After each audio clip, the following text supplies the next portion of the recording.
In today's video, I'm going to teach you how to track and manage Monday.com automations. We'll walk through exactly where to go inside your account so you can see how your automations are being used, how healthy they are, and how they connect across your boards. By the end, you'll know how to quickly check whether things are running smoothly and where to look when something feels off. First, open Monday.com and navigate to your inventory management board. This is the board we'll be using as our example. Make sure you're in the main view of that board so you can see the standard menu and options at the top of the screen. Next, look for the area that's highlighted in the guide you're following. Typically, this will be near the top navigation or in the board's menu. Go ahead and click on that highlighted section.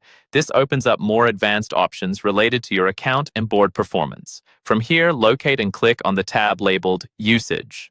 This section is where Monday.com shows you how different features are being used in your workspace. Focusing on usage is important because it gives you context around how many automations you have running and how often they're being triggered. Within usage, click on Workflows. Workflows is where Monday.com groups your automations together so you can see them in one place.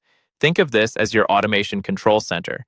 Here you'll be able to review which automations are active and better understand the processes that are automated in your board. Once you're in Workflows, click on Connections. This view helps you see how your automations are linked to other boards, items, or external tools. It's especially useful if you're troubleshooting an issue and you want to know whether a specific automation is relying on another board or integration.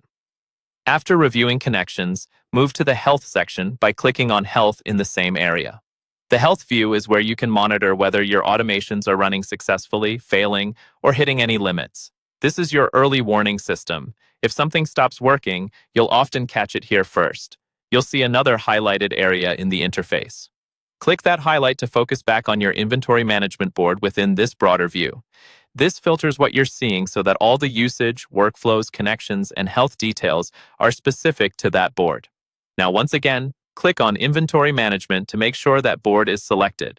From there, go back into Usage, then into Workflows, and finally into Connections one more time. Repeating this path lets you confirm you're looking at the exact board and the latest automation data, which is helpful if you manage multiple boards or switch between workspaces. And that's it. You've just learned how to track and manage your Monday.com automations from the Inventory Management Board using Usage, Workflows, Connections, and Health to keep everything running smoothly.